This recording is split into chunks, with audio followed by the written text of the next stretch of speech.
benvenuti a questo incontro intitolato Celesti Desorum. È un concerto di Natale che alternativo, non sentirete la solita faccia del Natale, ma proveremo a fare insieme un percorso, un itinerario, quelle che sono appunto le espressioni che la musica di repertorio di tradizione orale della Sardegna hanno dedicato a questo periodo dell'anno liturgico. Sia chiaro, in Sardegna il tempo del Natale non ha la stessa rilevanza che può avere la Settimana Santa, la Pasqua, a livello appunto di celebrazioni, di riti, di testi. Se pensate che per esempio altre tradizioni come quelle del Meridione d'Italia, della Spagna, addirittura in Sud America, le feste natalizie sono fortemente presenti in quello che è l'anno tradizionale, con riti particolarissimi. In Sardegna questo non succede. Il Natale è una festa in qualche modo privata che si svolge in chiesa e nell'intimità delle famiglie.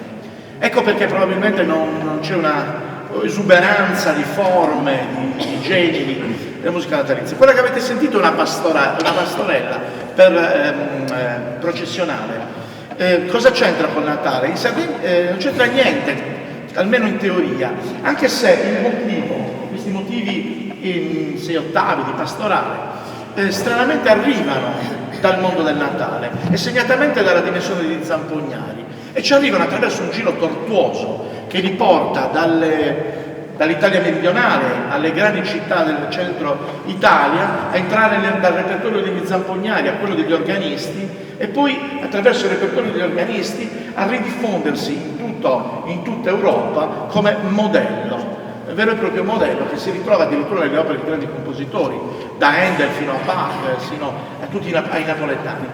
Arriva anche ai suonatori di Launeddas questa cosa, probabilmente nel Settecento, quando verosimilmente il mondo della tradizione in Sardegna viene sconvolto in qualche modo da qualche fatto culturale importante che porta questi motivi all'interno appunto del repertorio tradizionale dei suonatori.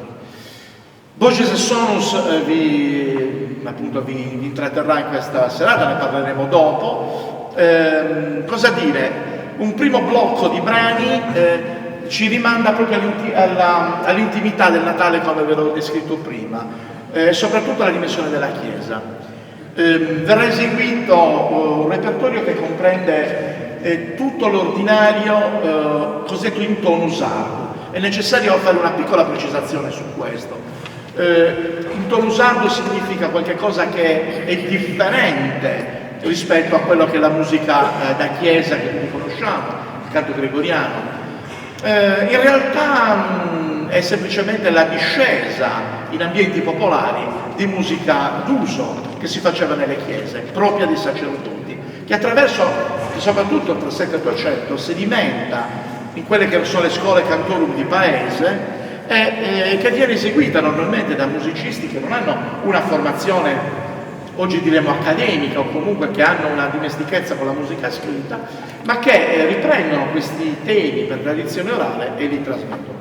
Sentiremo il Kyrie di San Lui, una ricerca appunto del maestro, appunto, che è stato il loro maestro, almeno dei più anziani di loro, che è stato il grande Dionigi Burranca, registrata nel 1980 a San Lui, ed è un ordinario della messa cantato, che è stato cantato tradizionalmente a San Lui. I nostri amici hanno aggiunto anche un Kyrie di Austis, di una messa registrata da un musicologo tedesco, Felix Karlinger, nel 1955, che ci rimanda sempre allo stesso ambiente culturale. Sentiremo poi una suonata per l'elevazione e la News Day sempre della messa di San Lui. In mezzo c'è una sorpresa di cui parleremo alla fine. Volevo solo dirvi, ecco, che cos'è questo trasferimento di materiali. È qualcosa che è estremamente anche è logico. La Chiesa controlla tutti i materiali che vengono eseguiti durante la liturgia, che vi ricordo è di strettissimo appannaggio di preti. Non c'è spazio per il popolo è separato dalla balaustra, il clero sta all'interno, il popolo sta fuori. Il clero parla una lingua incomprensibile che è il latino e il popolo è lì che ascolta quasi senza avere alcun contatto. Sarà il Concilio Vaticano II a rompere questa separazione, conferendo all'assemblea, alla comunità dei fedeli, una partecipazione attiva. Ecco perché questi materiali passano direttamente dai preti a quelli che sono gli ambienti più vicini alla Chiesa, soprattutto le confraternite. Attraverso questi passaggi, questi materiali entrano nella tradizione popolare, nella tradizione orale, sin quando appunto la modernità da una parte, ma anche i grandi sconvolgimenti, le grandi riforme che hanno interessato la Chiesa a partire dal primo Novecento, iniziano a metterle da una parte sempre di più, fino a che di questi materiali non se ne sente più parlare. Ecco perché dobbiamo essere grati all'azione di ricerca che ha fatto prima Sonus de Ganna, l'associazione Sonus, e poi Borges e Sonus, nel tenere vive, nel rifunzionalizzare queste musiche. Ecco, io riparlerò un pochino alla fine di questo blocco per introdurre un'altra tematica e per il momento vi auguro buon ascolto.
oltre 40 anni fa nel laboratorio bottega di Dionigi di Burranca, un suonatore di launeddas atipico, perché Dionigi era perfettamente consapevole del suo ruolo sociale, culturale, ed era anche una persona estremamente curiosa.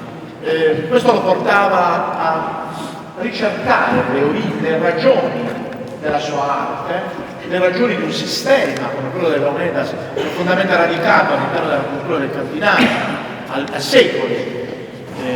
La prima volta che noi leggiamo il nome la parola launeddas è il 1639 in un'opera poetica.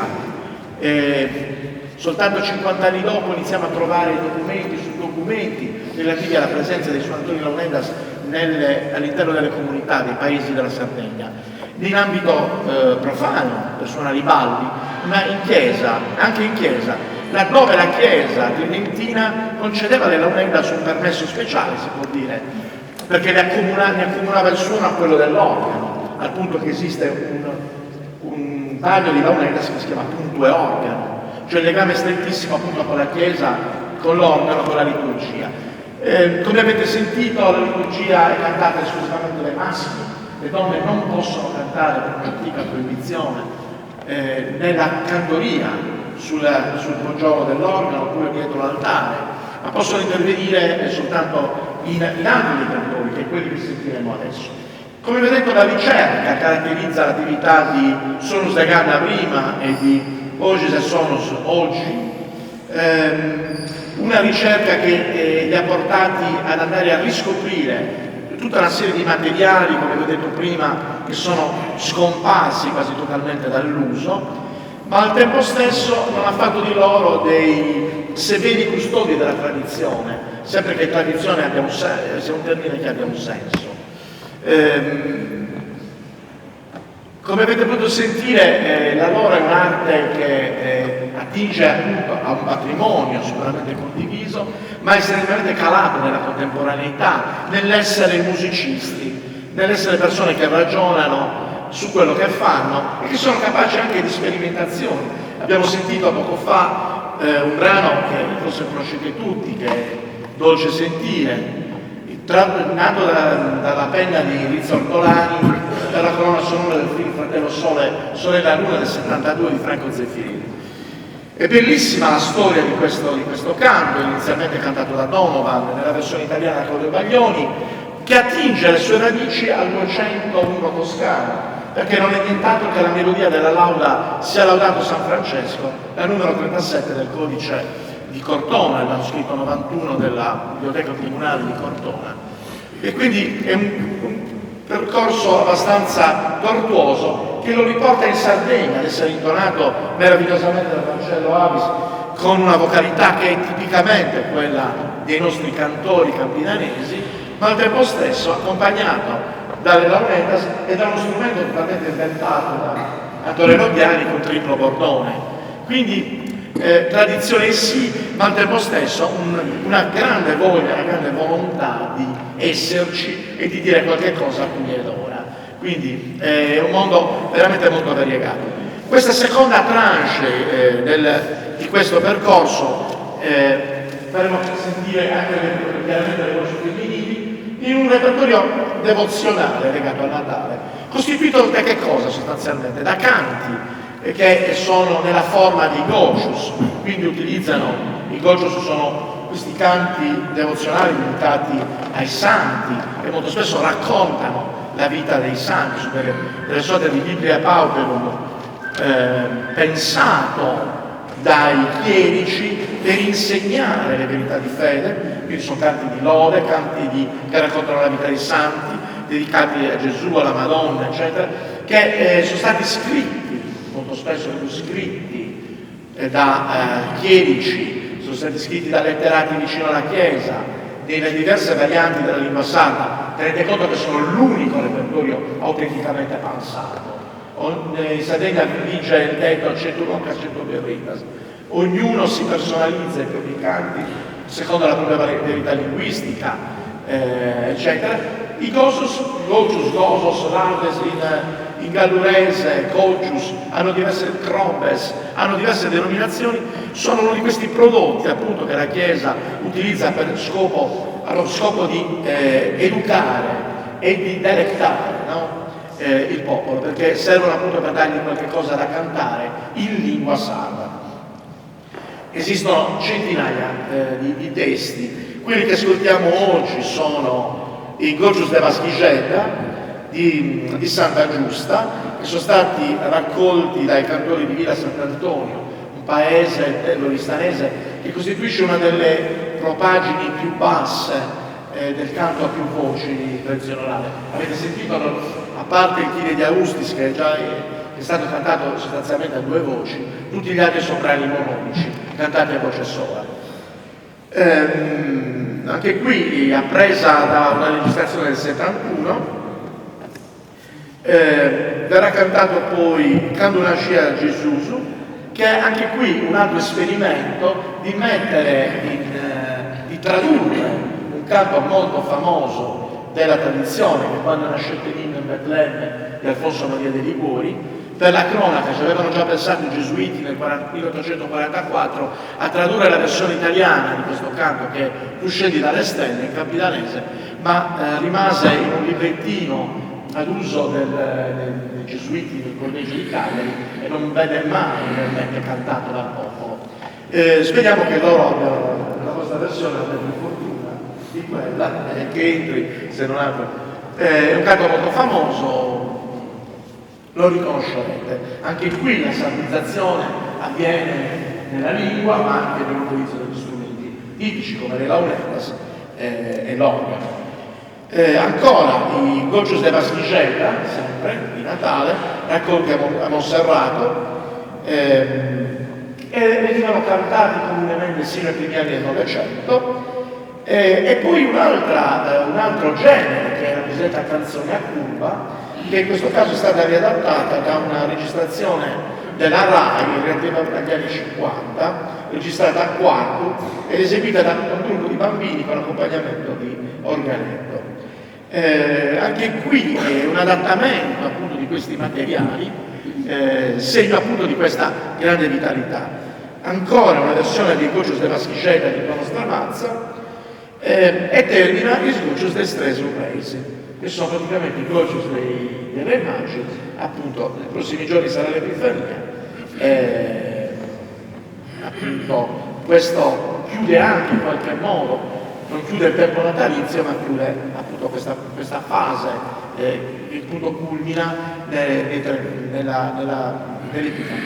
Io penso di non avere altro da dire, vi lascio di nuovo.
siamo addirittura d'arrivo,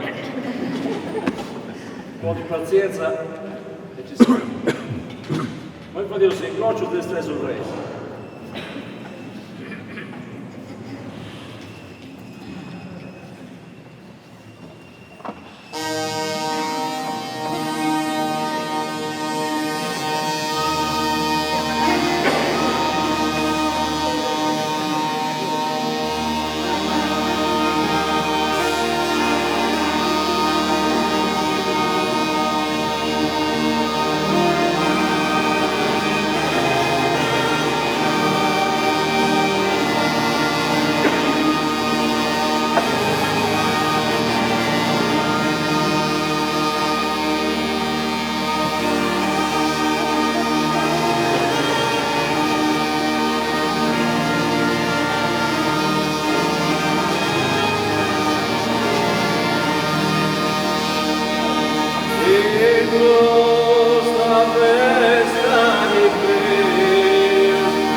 Viviani, Samuele Cordelli,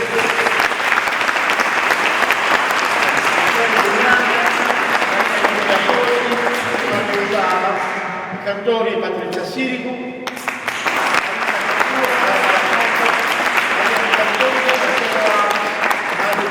Mario Metta, Andrea Viviani, Fabio Giala e Gianni Leone.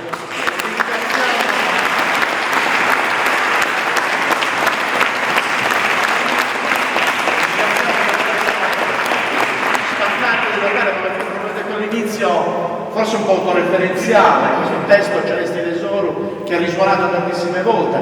Il testo viene riportato la prima volta nel 1865 dal canonico Spano, attribuito a Giuseppe Pani, rettore di Nurri. Su questo testo, come avete visto, la creatività popolare ha creato numerose varianti, sia testuali che melodiche, che dimostrano appunto quali siano i canali creativi appunto all'interno delle comunità.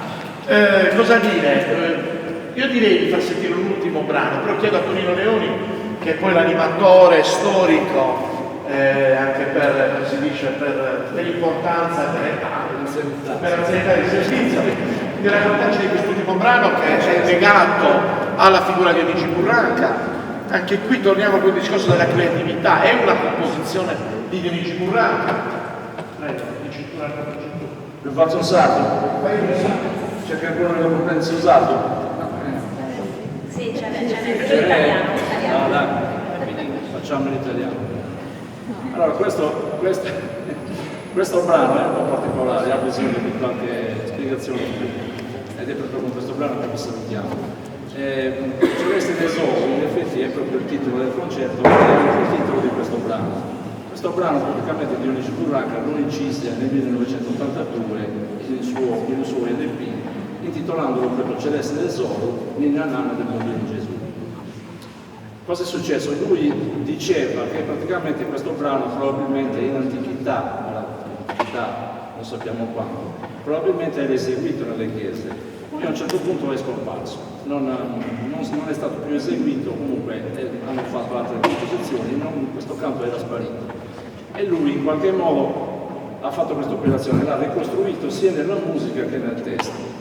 E il testo soprattutto, la musica è una musica molto bella, molto pagata, è proprio una bella nanna. Adesso sentirete. Il testo ovviamente merita una riflessione in più, perché? Perché insomma Burranca era un personaggio molto particolare, era uno che leggeva molto, si informava di qua e di là. E secondo noi, non siamo sicurissimi ovviamente di questo, però ci sono molte evidenze che il testo lui l'abbia in qualche modo pescato da quelli che sono i cosiddetti Vangeli apocrifi. E soprattutto c'è un Vangelo di questi apocrifi che si chiama il Vangelo arabo dell'infanzia di Gesù, dove viene narrata questa storia particolare. Allora, cosa è successo? Nel 2012 noi avevamo un po' perché comunque Burranca ci diceva di questa storia di Salvadora di Gesù bambino, cioè di questa donna che si chiamava Anastasia, che sarebbe stata la prima ad accorrere alla grotta di Betlemme per aiutare la Madonna a partorire, quindi lui era la levatrice. Si chiamava Anastasia, ecco, lui si fermava lì. Noi in effetti pensavamo fosse un racconto popolare, non pensavamo. Poi nel 2012 in effetti è uscita una pubblicazione bellissima di Guerrino Lovato, e assieme alle riflessioni di un altro studioso che si chiama Michele De Monte abbiamo appurato che in effetti la storia di Anastasia, la levatrice di Gesù bambino, in effetti proviene sicuramente da questi racconti dei Vangeli apocrifi. E dunque Burranca cosa scrive? Scrive os primos punti celeste tesoro de Jesus lavachado, is manus mangiavano di fruivolas e troppo monoras delle spiegavo. Perché? Perché questa Anastasia era mutila delle mani, era nata senza mani, e dunque il racconto evangelico dice che questa donna si era avvicinata alla Madonna, l'aveva aiutata a partorire e per miracolo si accorse di avere di nuovo le mani. E dunque questa storia del celeste tesoro è in Salvadora di Gesù bambino. nostro concorso si ringraziamo a tutti, è stato molto bello, siete numerosi e speriamo di poterci rincontrare in altre occasioni. Vi formulo a nome di tutti gli auguri di buone feste, buon anno e si dovrà rivisarci.